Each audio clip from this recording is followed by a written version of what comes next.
Si vous aimeriez pouvoir transformer vos images ternes et ennuyeuses en magnifiques photos sans y passer des heures, alors vous êtes au bon endroit. Ça fait maintenant plus de 8 ans que je retouche des photos presque tous les jours et dans cette vidéo, je vais vous partager mes 7 astuces préférées sur Lightroom qui vont vous permettre d'améliorer énormément vos photos, mais qui ajouteront en plus cette petite touche professionnelle qui vous manque. Et je vous parle d'astuces que la grande majorité des personnes ne connaissent même pas. D'ailleurs, restez bien jusqu'au bout, car la dernière n'a tout simplement jamais été dévoilée sur YouTube avant aujourd'hui. On va commencer tout de suite par la première astuce qui va vous permettre de donner un effet 3D à votre photographie. On va manipuler la lumière pour rajouter ce genre de liseré sur certaines parties du sujet. C'est quelque chose qui fonctionne extrêmement bien en photographie animalière et c'est ça qui permet vraiment d'ajouter un effet 3D à vos images. Je suis sûr que vous avez déjà vu ce genre d'effet sur les photographies. C'est vraiment un liseré qui vient apparaître lorsqu'on photographie en contre-jour et qui permet vraiment d'ajouter beaucoup plus de profondeur et de 3D à vos photographies. Alors ça, c'est un effet qui est fait naturellement dès la prise de vue. Il suffit de se mettre en contre-jour pour obtenir ce genre de photographie. Mais sur certaines images, on va pas du tout avoir cet effet ou vraiment très peu. Là, vous pouvez constater qu'on a une toute petite lumière qui apparaît ici, mais c'est pas non plus très prononcé. Du coup, on a une image qui est un peu plate. On va voir comment améliorer ça très facilement et très rapidement. Alors, une solution qui pourrait être relativement simple pour aller faire ça, c'est d'utiliser un pinceau de retouche et d'aller sélectionner, d'aller détourer uniquement les parties qui nous intéressent. Par exemple, je pourrais ici zoomer sur l'image et essayer d'amplifier la lumière en allant sélectionner ces parties-là, mais vous pouvez voir que déjà ça prend beaucoup de temps et surtout on n'est pas du tout précis parce que là je vais déborder sur certaines images. Mais ça serait la première solution, venir faire comme ceci une surexposition sur certaines parties de l'image.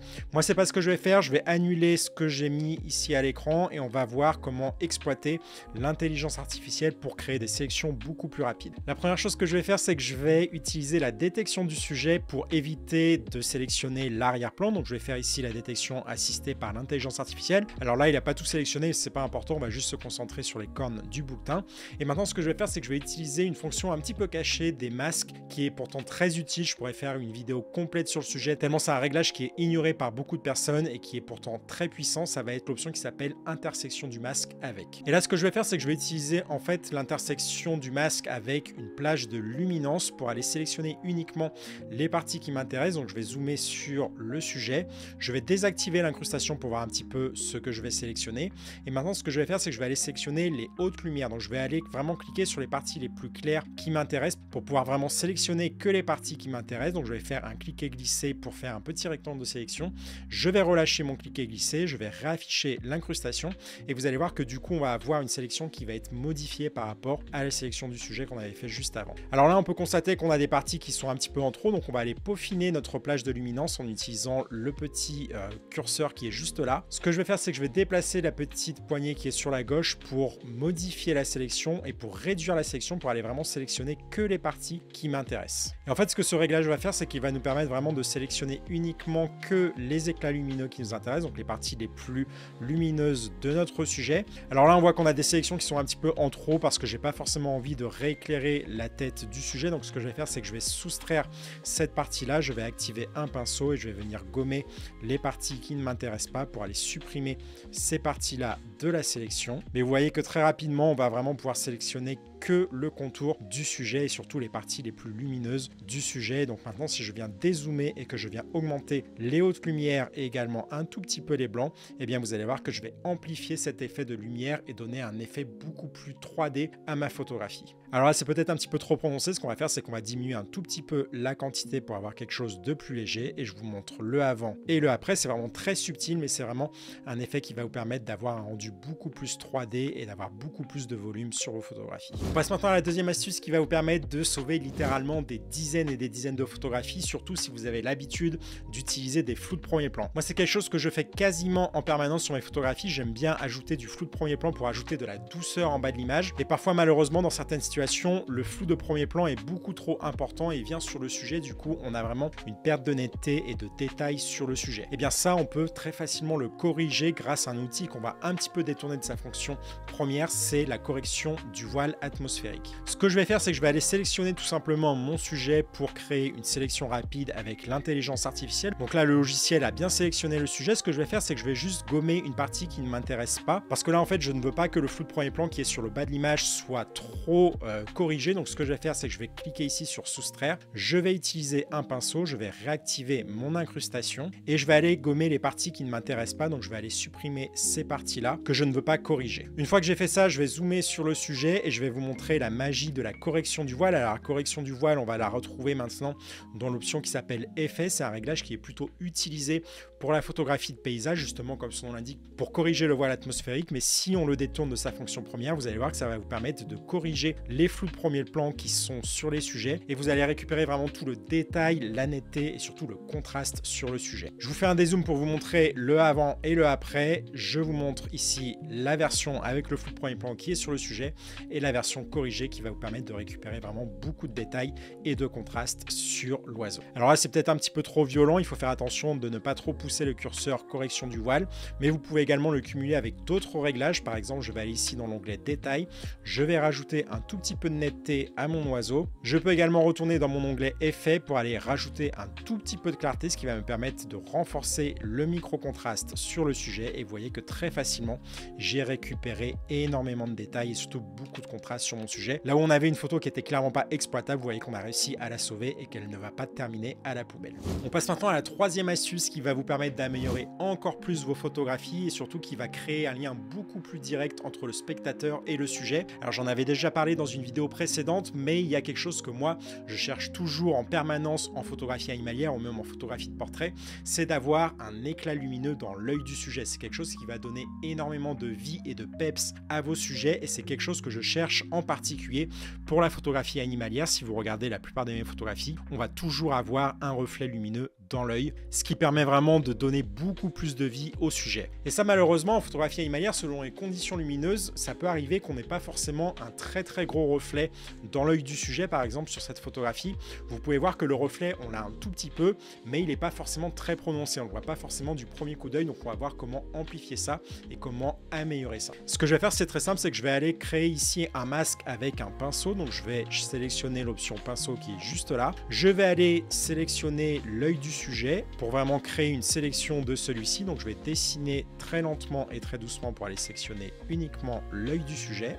Et maintenant que ma sélection est terminée, je vais tout simplement aller dans l'onglet tonalité pour aller rajouter du contraste. Donc je vais aller augmenter les blancs pour booster vraiment l'éclat lumineux. Vous allez voir que ça va faire ressortir l'œil de l'ombre. Je vais également augmenter les hautes lumières comme ceci. Je peux également aller rajouter un tout petit peu de contraste et surtout je vais aller rediminuer les noirs pour avoir des noirs bien denses et vous allez voir que automatiquement, si je vous montre le avant et le après, on va avoir un œil qui sera beaucoup plus vivant avec un éclat beaucoup plus prononcé. Alors on pourrait aller l'augmenter un tout petit peu plus en augmentant ici la quantité. Je pense que je vais également augmenter les blancs pour vraiment avoir un éclat lumineux, un reflet du ciel qui est beaucoup plus prononcé, mais vous voyez que très facilement et très rapidement, ça vous permet de booster l'œil du sujet. Je vous montre le résultat sur la photographie dans son ensemble. Vous voyez que là, l'œil est un petit peu éteint. On n'a pas forcément un éclat lumineux qui est très prononcé.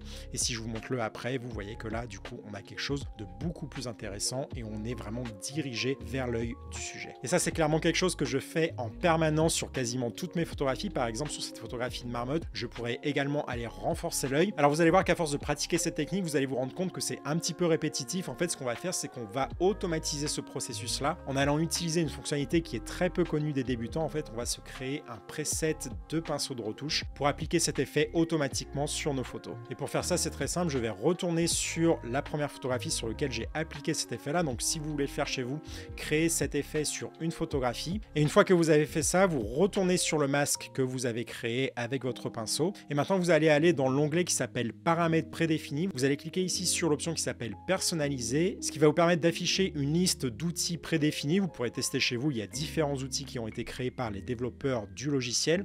Mais moi, ce que je vais faire, c'est que je vais utiliser l'option qui s'appelle enregistrer les paramètres actuels en tant que nouveaux paramètres prédéfinis. Donc je vais cliquer dessus et je vais appeler ce nouveau paramètre prédéfini lueur dans l'œil, comme ceci. Je vais maintenant appuyer sur le bouton créer pour valider l'opération.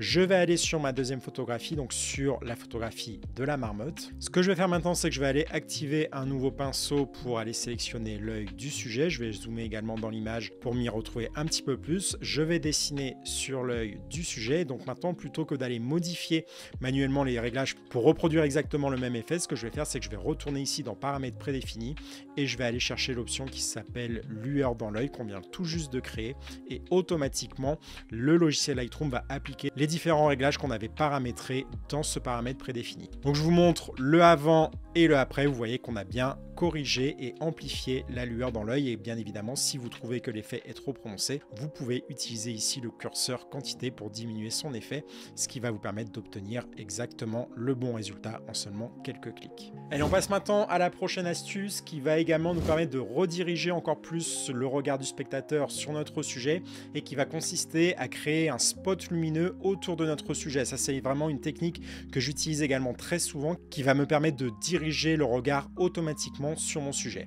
Et pour faire ça, ce que je vais faire, c'est que je vais créer un nouveau masque et je vais utiliser ici un dégradé radial que je vais venir placer autour de mon sujet. Je vais également utiliser un contour progressif qui va être assez prononcé pour que l'effet soit vraiment très dilué. Et maintenant, ce que je vais faire, c'est que je vais augmenter l'exposition pour aller créer vraiment un effet lumineux, un spot lumineux sur le sujet. Et donc là, vous voyez que ça permet vraiment de mettre beaucoup plus en valeur le sujet. Le problème, c'est que la luminosité va également impacter le sujet. Moi, ce que je voudrais faire, c'est créer un spot lumineux autour du sujet et non sur le sujet en lui-même.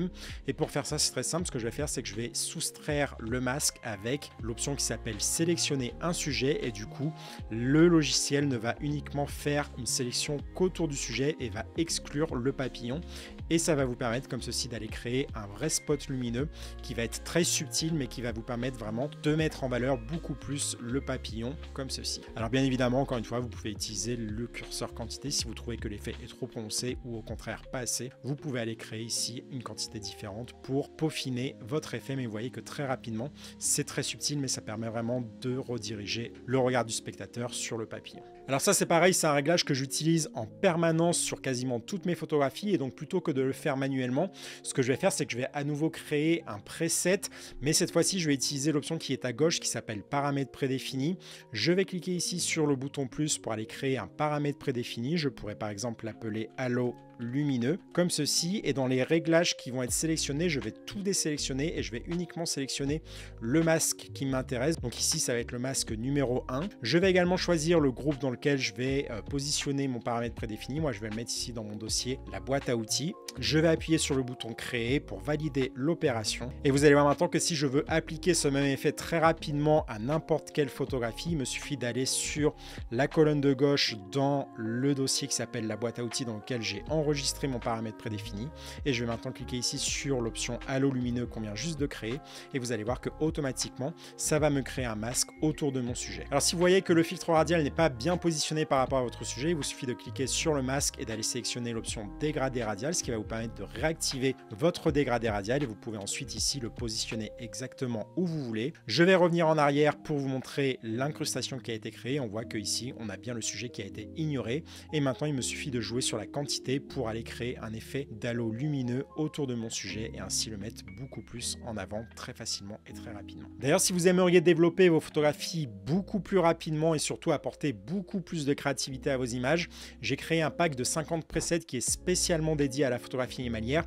Le principe est très simple, il vous suffit de parcourir les différents effets en survolant les différents presets. Une fois que vous avez trouvé un réglage qui vous intéresse, il vous suffit de cliquer dessus. Par exemple, je vais appliquer l'effet qui s'appelle Green Lantern, ce qui va automatiquement appliquer toute une série de réglages à ma photographie. Et l'avantage de ces presets, c'est qu'ils sont vraiment optimisés grâce à l'intelligence artificielle. Déjà, la première chose, c'est que vous avez la possibilité de jouer sur la quantité d'effets que vous allez apporter à votre photographie. Par exemple, si vous trouvez que l'effet est trop prononcé, vous pouvez descendre ici ce curseur, ou vous pouvez au contraire l'augmenter pour avoir un effet beaucoup plus prononcé. Donc là, moi, ce que je vais faire, c'est que je vais utiliser la quantité, par exemple, à 75%. Et une fois que vous avez trouvé la bonne quantité, vous pouvez bien évidemment aller modifier manuellement les différents réglages sur la colonne de droite. Et le très gros avantage et le gros point fort de ces presets, c'est qu'ils vont être optimisés grâce à l'intelligence artificielle avec des sélections automatiques qui vont vous permettre de ne pas avoir des dérives colorimétriques qui sont vraiment très bizarres, qu'on retrouve sur la très grande majorité des presets. Par exemple, si je zoome sur le sujet, eh bien, vous pouvez constater que grâce à la sélection automatique et l'intelligence artificielle, eh bien, on ne va pas du tout se retrouver avec des dérives colorimétriques sur le sujet. On va garder des couleurs qui sont totalement naturelles sur le sujet. C'est le gros avantage et le gros point fort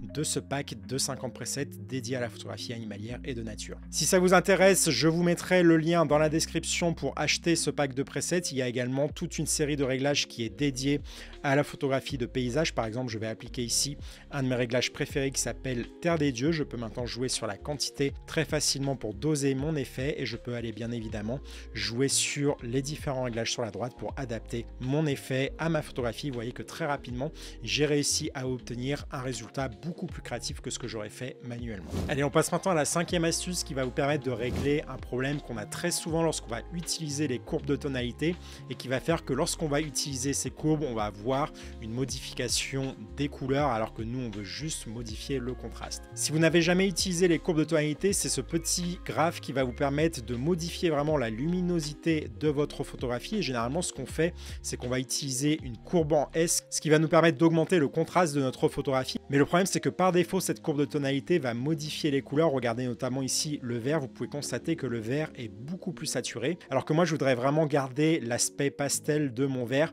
Et c'est un gros problème avec les courbes de tonalité. Mais ça, en fait, ce problème, on peut le corriger avec une option qui se trouve juste en dessous qui s'appelle affiner la saturation. Par défaut, elle est sur 100, mais si vous venez la diminuer, vous allez voir que ça va me permettre de récupérer les couleurs de base de ma photographie. En fait, ce que ça va faire, c'est que ça va juste changer le contraste. Si je vous fais un avant et un après, regardez notamment sur le sujet, vous pouvez constater qu'il est beaucoup plus contrasté, mais du coup, on n'a pas du tout modifié les couleurs, on garde les couleurs d'origine. Donc moi, c'est une astuce que j'utilise en permanence pour conserver notamment ces belles couleurs pastel que j'adore utiliser sur mes photos. Et la sixième astuce va également concerner les courbes de tonalité. Alors si vous avez l'habitude de les utiliser, vous vous êtes peut-être rendu compte que c'est un peu difficile d'être précis lorsqu'on va bouger les différents curseurs. Vous voyez que là, je vais passer d'une valeur à une autre extrêmement rapidement. Et ça peut être problématique si on veut vraiment être très précis sur nos courbes de tonalité. On va voir donc comment corriger ça et être beaucoup plus précis. Déjà, la première chose que vous pouvez faire, c'est que vous pouvez utiliser la touche majuscule de votre clavier enfoncé, ce qui va vous permettre d'activer un mode vertical uniquement. Et du coup, on va pouvoir ici modifier le curseur uniquement sur l'axe vertical. Si j'essaye de bouger de droite à gauche, vous pouvez voir que le curseur ne va plus du tout bouger sur l'axe horizontal. Donc ça, c'est déjà la première chose qui va vous permettre de travailler de manière verticale. Par exemple, si je viens réinitialiser ma courbe et que je viens mettre un curseur, moi, ce que je veux, c'est juste la diminuer et vous pouvez constater que là, en utilisant la touche Shift enfoncé, je vais pouvoir utiliser uniquement l'axe vertical. Mais si vous voulez malgré tout utiliser l'axe horizontal de manière précise, vous avez maintenant la possibilité d'utiliser la touche Alt du clavier enfoncé et vous allez voir que ça va vous permettre d'activer un mode qui va être beaucoup plus précis. En fait, lorsque vous allez déplacer la courbe de tonalité, vous allez être beaucoup plus lent sur le déplacement, ce qui vous permet vraiment d'aller peaufiner et sélectionner la valeur qui vous intéresse. Par exemple, je vais mettre ici un petit point sur les hautes lumières, je vais appuyer sur la touche Alt de mon clavier et je vais pouvoir comme ceci être extrêmement précis sur la valeur qui m'intéresse et donc avoir une courbe en S qui va être parfaitement adaptée à ma photographie. Allez, maintenant on passe à la dernière astuce et celle-là, je suis sûr que vous l'avez jamais entendue sur YouTube parce qu'elle va vraiment détourner un nouveau réglage du logiciel Lightroom et qui va vous permettre de corriger un problème qu'on retrouve régulièrement, surtout si vous avez l'habitude comme moi d'aller surexposer vos photographies. En fait, ça va nous permettre d'aller supprimer très facilement les zones brûlées sur notre image. Alors les zones brûlées, j'en ai déjà parlé plusieurs fois dans mes vidéos, c'est vraiment les zones qui vont être totalement blanches sur vos photographies. Donc par exemple ici sur les pétales de la fleur, vous pouvez voir que j'ai des zones qui sont totalement brûlées. Et en fait le problème d'avoir des zones brûlées, c'est que même si on vient ici modifier l'exposition, vous allez voir qu'on va pas pouvoir récupérer du détail dans ces zones brûlées parce que on est sur du blanc qui est totalement pur. Et ça, c'était tout simplement impossible à corriger avant l'arrivée d'une nouvelle fonctionnalité basée sur l'intelligence artificielle qui va être la suppression d'éléments basés sur l'IA générative. Donc ce que vous allez faire, c'est que vous allez activer ici l'icône avec la petite gomme, vous allez vous mettre ici en mode supprimer, vous activez l'IA générative et on va maintenant détourner cette IA générative de son principe premier pour aller remplacer les zones brûlées sur notre image.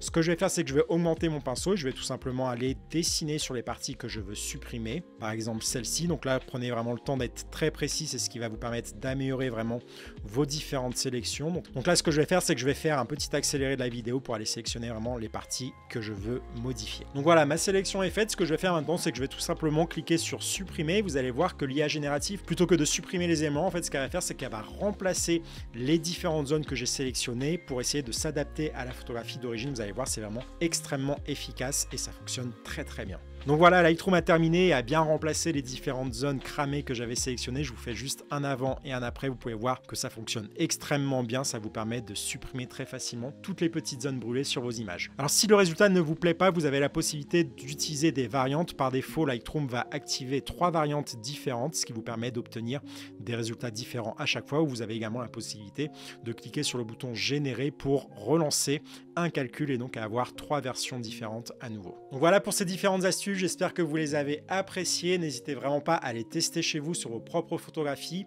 et surtout n'hésitez pas à me dire en commentaire lesquelles vous préférez. Et si vous aimeriez progresser beaucoup plus rapidement sur le logiciel Lightroom, n'hésitez pas à vous inscrire à ma formation gratuite qui vient d'apparaître à l'écran. Il y a plus de 3 heures de cours où je vous dévoile vraiment les bases du logiciel Lightroom. Il vous suffit de cliquer sur la petite vignette à ma gauche pour être redirigé automatiquement vers la page d'inscription. En tout cas, merci beaucoup d'avoir suivi cette vidéo jusqu'au bout. J'espère que vous l'avez appréciée et moi je vous dis à bientôt pour un nouveau tuto. Salut YouTube!